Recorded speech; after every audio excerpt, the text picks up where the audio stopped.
ഈ താലി ധരിക്കാൻ പോകുന്നവൾ അശുഭജന്മമാണ്, ജാതകദോഷകാരിയ. മരണം ഒരു നിഴൽ പോലെ അവൾക്ക് പിറകെ നടക്കുകയാണ്. അവളുടെ കഴുത്തിൽ താലി കെട്ടുന്നവന് ദുർമരണമാണ് ബലം.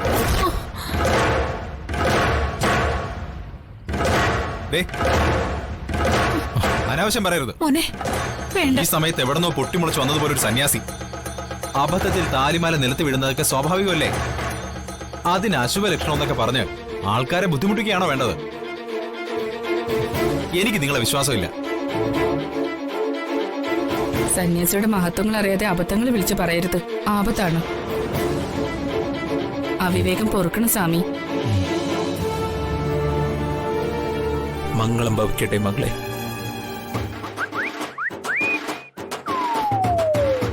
പെൺകുട്ടിയെക്കുറിച്ച് കൂടുതൽ അന്വേഷിക്കാതെ താലി കെട്ടാനുള്ള മുന്നൊരുക്കങ്ങൾ നടത്തിയത് അബദ്ധമായി പോയി. പെണ്ണിന്റെ ജാതകവിധി പ്രകാരം അവൾ അമ്മായിയമ്മയും കൊല്ലുന്നവളാണ്. ഇതിനു മുമ്പ് അങ്ങനെ ഒരു ദുർമരണം സംഭവിച്ചതായി നാം കാണുന്നുണ്ട്. മുൻപ് പെൺകുട്ടിയെ കിട്ടാനിരുന്ന രാജീവും അയാളുടെ അമ്മയും കൊല്ലപ്പെട്ട ചരിത്രം അവര് നമ്മളോട് പറഞ്ഞിട്ടില്ലേ? അപ്പോ സ്വാമി പറയുന്ന സത്യമല്ലേ?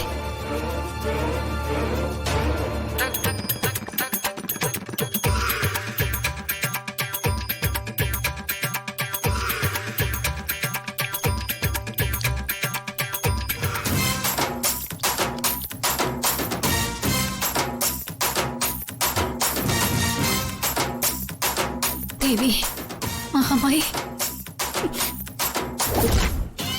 അമ്മേ, അമ്മേ.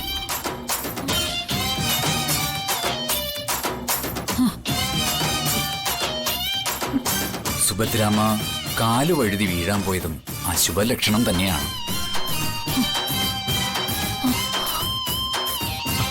അമ്മേ, ഇതൊക്കെ വെറും തട്ടിപ്പാ, അന്ധവിശ്വാസങ്ങളാ.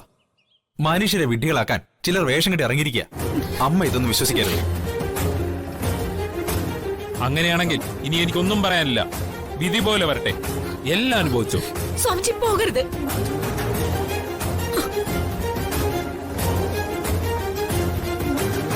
ഞങ്ങൾക്ക് വളരെ ഇഷ്ടപ്പെട്ട ഒരു പെൺകുട്ടിയുടെ കാര്യ.